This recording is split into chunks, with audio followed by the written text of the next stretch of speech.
आम हिंदुस्तानी। मैं आवाम से रूबरू होकर आवाम को गफलत से बेदार करने की कोशिश करना चाहता हूँ। मैं अपने चंद अशआर के ज़रिए से अपनी बात आवाम के सामने पेश कर रहा हूँ। मेरे अशआर का उन्वान है आवाम के नाम तनक़ीदी अशआर। आपसे गुजारिश है कि मेरे इस अशआर को गौर से सुने और समझें, क्योंकि मैंने पूरी कोशिश किया है कि इस अशआर के ज़रिए से आपको बेदार किया जाए। आपका बेदार होना बहुत ही ज़रूरी है, क्योंकि इसमें हमारे वतन की कामयाबी छिपी है। क्योंकि जब तक आप गफलत से बेदार नहीं होंगे, तब तक हमारा वतन कामयाब नहीं हो सकता है। आइए हमारे चंद अशआर को सुने और समझें। जब होते हैं कांग्रेस से तंग,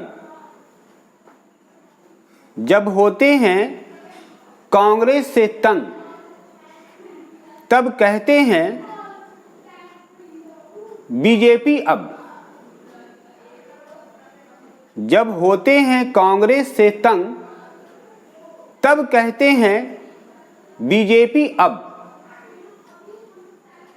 जब होते हैं बीजेपी से तंग, तब कहते हैं कांग्रेस अब। जब हो चुके दोनों से तंग, जब हो चुके दोनों से तंग, तब बदलते क्यों नहीं दोनों को अब। इस अशआर से मैंने आपको समझाने की कोशिश किया है कि ये जो चंद पार्टी हैं और पार्टी के सरबराह हैं, क्या इन लोगों ने ही ठेका ले लिया है हुकूमत करने का? क्या इन्हीं लोगों को हमेशा हम लोग हुक्मरानी देते रहें और हम लोग उनकी गुलामी करते रहें? ठीक है, अब आइए सुने आगे।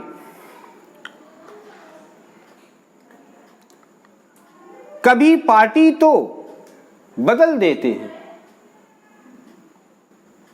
ये बात जनता के लिए, सरकार के लिए नहीं, जनता को मैं कह रहा हूं, आवाम को कह रहा हूं मैं। कभी पार्टी तो बदल देते हैं हम लोग, कभी पार्टी तो बदल देते हैं। यानी जनता इलेक्शन के दौरान पार्टी तो, सरकार की पार्टी तो बदल देते हैं। गौर से सुना जाए, कभी पार्टी तो बदल देते हैं, रहनुमा बदलेंगे कब। पार्टी तो बदल देते हैं, यानी पार्टी को बदलने में अवाम कामयाब हो जाती है, मगर हम लोग रहनुमा बदलेंगे कब। जैसे मैं आपको मिसाल से समझाऊं, मैं नाम नहीं लूंगा। बिहार के एक नेता हैं जो रीजनल, जिनकी अपनी रीजनल पार्टी है, यानी क्षेत्रीय दल, काफ़ी मशहूर हैं। मैं उनका नाम नहीं लूँगा, लेकिन उनका एक स्टेटमेंट है जिससे आप समझ जाएंगे कि मैं किनके बारे में कह रहा हूँ। उनका स्टेटमेंट है कि मैं जिस पार्टी में जाता हूँ उस पार्टी की सरकार हो जाती है। मैं जिस पार्टी में जाता हूँ उस पार्टी की सरकार हो जाती है, उनका स्टेटमेंट है। आप समझ गए होंगे मैं किन के बारे में कह रहा हूँ। जबकि असलियत यह है कि जब उन्हें लगता है कि किस पार्टी की सरकार बनने वाली है तो वो उसमें चले जाते हैं। दरअसल हकीकत ये है। तो जब उनकी पार्टी कमजोर हो गई तब वो चले गए, और हां, जब उनकी अपनी पार्टी मजबूत थी तो वो अपनी पार्टी में सेंट्रल मिनिस्टर थे। जब उनकी पार्टी कमजोर हो गई तो फिर वो चले गए कांग्रेस में, क्योंकि उनको लगा अब कांग्रेस मजबूत है तो उसमें चले गए और उसमें वो सेंट्रल मिनिस्टर रहे। जब कांग्रेस कमजोर हो गई तो वो फिर बीजेपी ज्वाइन कर लिए और उसमें वो अभी सेंट्रल मिनिस्टर हैं। तो यानी कि आप देख रहे हैं, हम देख रहे हैं, और आवाम को देखना चाहिए कि पार्टी बदल रहा है, यहां पार्टी बदल रहा है लेकिन रहनुमा नहीं बदल रहे। तो अगर हम चाहते हैं कि देश आगे बढ़े, देश में बदलाव आए, ठीक है, तो रहनुमा को बदलने की जरूरत है। हमें चाहिए रहनुमा बदले, लेकिन हम देख रहे हैं कि रहनुमा तो वही है।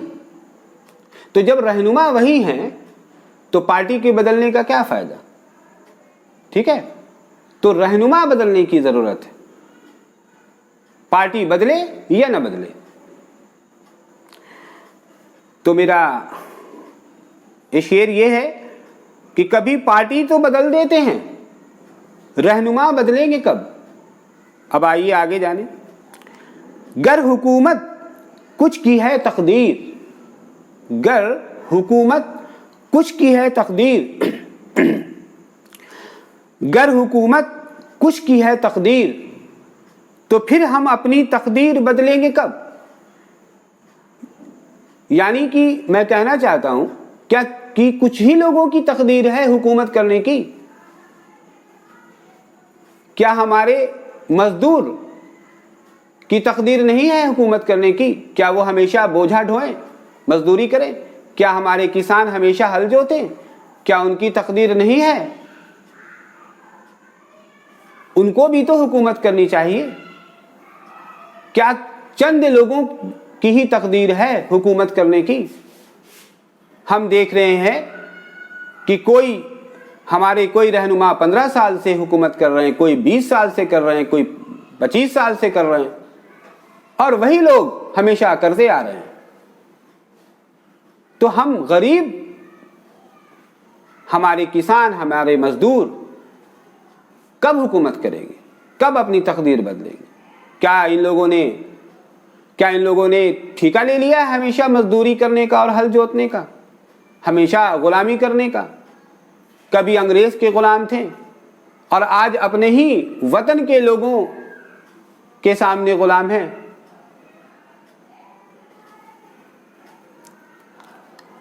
आइए आगे सुने, बहुत उम्दा शेर है आगे का, इसे गौर से सुने।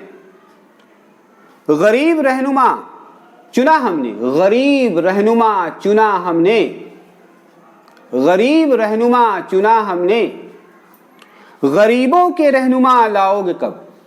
गरीब रहनुमा चुना हमने, गरीबों के रहनुमा लाओगे कब। भाई हम लोगों की सोच है कि हम रहनुमा लाएं गरीब को, किसी गरीब को।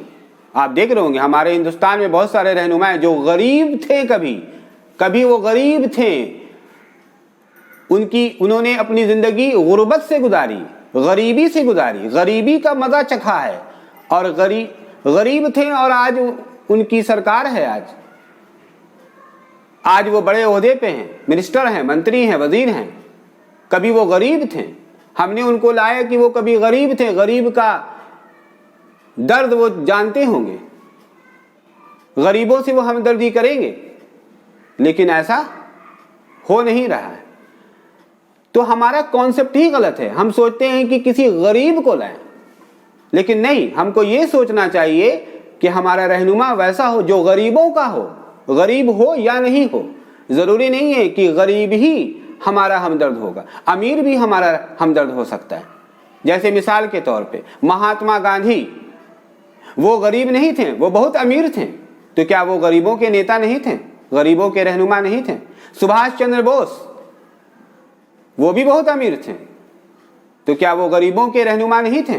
तो जरूरी नहीं है कि एक गरीब ही गरीबों का होगा, अमीर भी गरीबों का हो सकता है, गरीब भी गरीबों का हो सकता है। तो जरूरी है कि हमारा जो रहनुमा हो वो गरीबों का हो, यानी गरीबों का बनकर रहे, उसमें गरीबों के लिए हमदर्दी हो, गरीबों के लिए सैक्रिफाइस हो, गरीबों के लिए जान देने का जज्बा हो। तो हमारा कॉन्सेप्ट ही गलत है। हम किसी गरीब में से लाते हैं और हाँ ठीक है, ऐसा ये मैं नहीं कह रहा हूं कि गरीब को हुकूमत करने का हक नहीं है, लेकिन दो चीजें होना चाहिए, गरीब भी हो और वो गरीबों का हमदर्द भी हो। खाली गरीब होने से नहीं होता। तो अभी आप देख रहे होंगे बहुत सारे जो रहनुमा हैं वो कभी गरीब थे और हमने उनको चुना, लेकिन वो गरीबों के बनकर नहीं रहे, वो अमीरों के बनकर हो गए, अमीरों के लिए काम करते हैं। तो आइए आगे देखें, सुने। गर चुनाव में विकल्प नहीं बेहतर, गर चुनाव में विकल्प नहीं बेहतर, तब बहिष्कार चुनाव का करोगे कब। अभी आप देखते हैं कि जब चुनाव होता है और उसमें जो कैंडिडेट उतरते हैं, उम्मीदवार उतरते हैं, तो हम उन्हीं में से किसी एक को रहनुमा चुन लेते हैं और उनको वोट देते हैं। यानी वोट देकर पहले से माइंड मेकअप कर लेते हैं कि इनको अपना रहनुमा बनाना है, उनको वोट देते हैं और उनको हम जिताते हैं, विनर बनाते हैं। जबकि उनका बैकग्राउंड देखते हैं तो उनका बैकग्राउंड सही नहीं है। कभी कभी तो ऐसा भी होता है कि अगर किसी एरिया से अगर 4 कैंडिडेट्स उतरे हैं इलेक्शन में और बैकग्राउंड देखते हैं तो देखते हैं कि उनका बैकग्राउंड काफी करप्ट है, उनका क्राइम में हैंड्स है, ठीक है, मगर हम मजबूर हैं कि किसी ना किसी को अपना रहनुमा बनाना ही है। तो ऐसा भी क्या है, अगर हम देखते हैं कि उनका बैकग्राउंड सही नहीं है, फिर भी अपना रहनुमा इस ग्राउंड पे बनाते हैं कि वो हमारे कास्ट के हैं, या फिर वो हमारे रिलीजन के हैं, या कभी वो हमारे लैंग्वेज के हैं या रीजन के हैं। तो ये तो कोई मतलब नहीं हुआ ना कि हम अपने कास्ट के ग्राउंड पे या रिलीजन के ग्राउंड पे या लैंग्वेज के ग्राउंड पे हम उनको वोट दे दें और अपना रहनुमा बना लें, चाहे वो जैसे भी हो, चाहे उनका बैकग्राउंड जैसा भी हो। नो, अगर ऐसा लगता है कि कोई भी कैंडिडेट रहनुमा बनने के लायक नहीं है, वो डिजर्व नहीं करते हैं, तो हम सभी को ये चाहिए कि वैसे चुनाव का, इलेक्शन का बायकॉट करें, बहिष्कार करें। तो मैंने कहा कि गर चुनाव में विकल्प नहीं बेहतर, कोई आपको सही ऑप्शन नजर नहीं आ रहा है, गर चुनाव में विकल्प नहीं बेहतर, तब बहिष्कार चुनाव का करोगे कब। और आगे है, गर वतन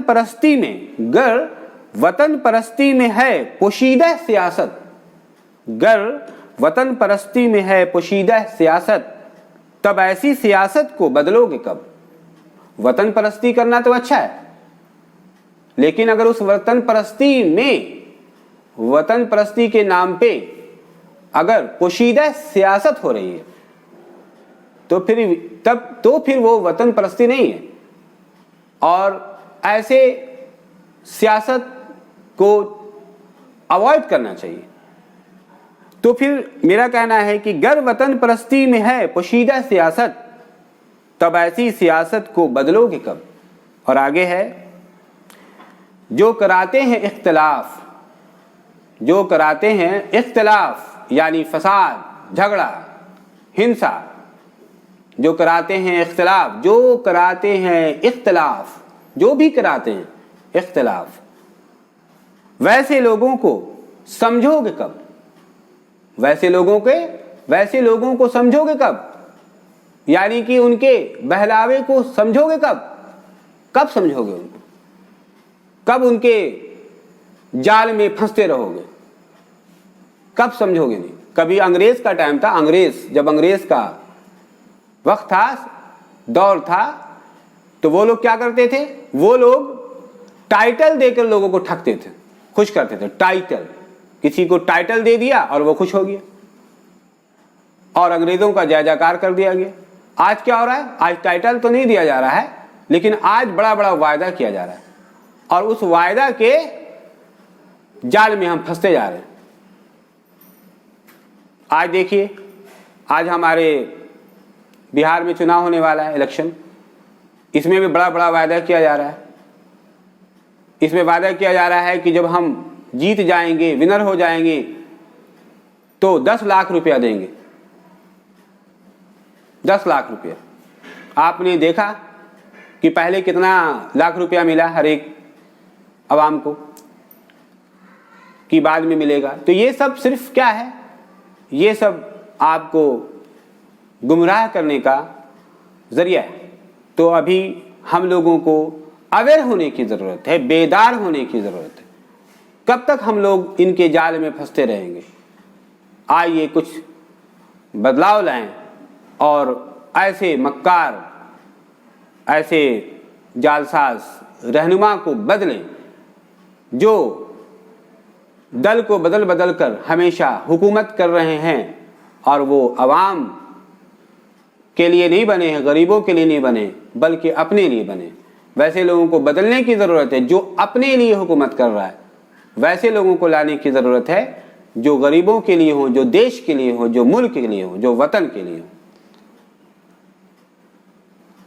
मैंने अपनी बात पूरी कर दी और मैं उम्मीद करता हूँ कि इस अशार में जो भी मैंने बताने की कोशिश किया आप समझ गए होंगे। और इस अशार के ज़रिए से मेरा मकसद किसी का दिल दुखाना नहीं है, किसी को हर्ट करना नहीं है, बल्कि आवाम को जागरूक करना मेरा मकसद है। मैं एक मामूली हिंदुस्तानी हूँ, तो इसका ये मतलब नहीं हुआ कि मुझे राइट नहीं है किसी को बेदार करने का। मुझे भी राइट है किसी को बेदार करने का, ख़ुद को भी बेदार करने का। और मैंने अपने इस वीडियो में किसी पार्टिकुलर पर्सन का, विशेष व्यक्ति का नाम नहीं लिया है। मेरा सिर्फ और सिर्फ पर्पस है कि इस देश की आवाम जागरूक हो, इख्तलाफ में ना आए, झगड़े में न फंसे, किसी की जालसाजी में ना आए, जालसाजों को समझें और बदलाव लाएं, ताकि सभी की तकदीर बदले। Okay, bye.